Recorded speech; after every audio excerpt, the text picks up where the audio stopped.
The incident took place at the Jorge Newbery airport. An Argentine Airlines Boeing 737 aircraft bound to Tucuman was ready for takeoff. It crashed its right wing stabilizer into the rear tail of a parked Austral E190 jet during its maneuver.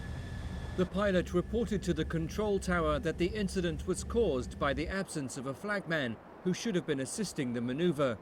Both planes suffered minor damage.